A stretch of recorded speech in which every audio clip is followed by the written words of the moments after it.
Biz tankların, topların qarşısına əl-yalın çıxan xalqın övladlarıyıq. Qorxmaz, cəsur, mərd.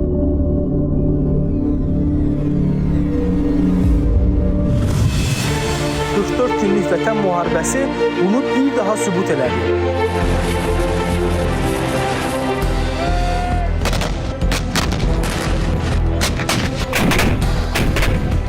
Bütün dünya ədalətli müharibənin necə aparıldığının şahidi oldu.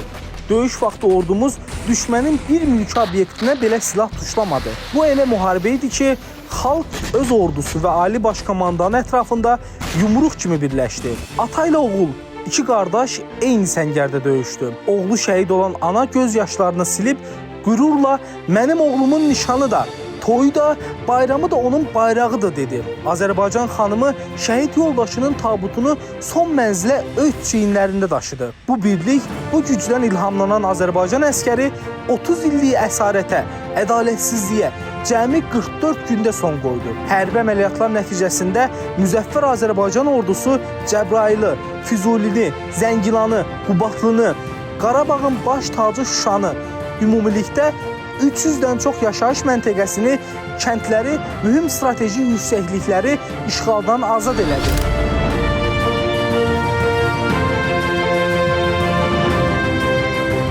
Və bu tarixi bir gündə Azərbaycan xalqına bu müjdəni vermək mənim həyatımda bəlkə də ən xoşbəxt günlərindən biridir. Əziz Şuşa, sən azadsan. Əziz Şuşa, biz qayıtmışıq. Əziz Şuşa, biz səni dirçəldəcəyik. Şuşa bizimdir.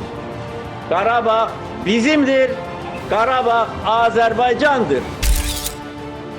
Prezidentin Qarabağ Azərbaycandır ifadəsi sosial mediada milyon dəfələrlə paylaşıldı.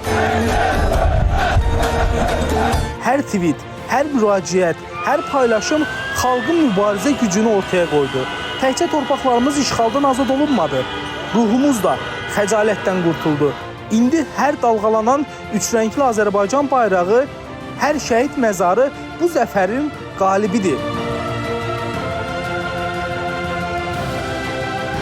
Əziz şəhidlərimizin xatirəsinə hamımız bir daha öz dərin ehtiramımızı ifadə edirik.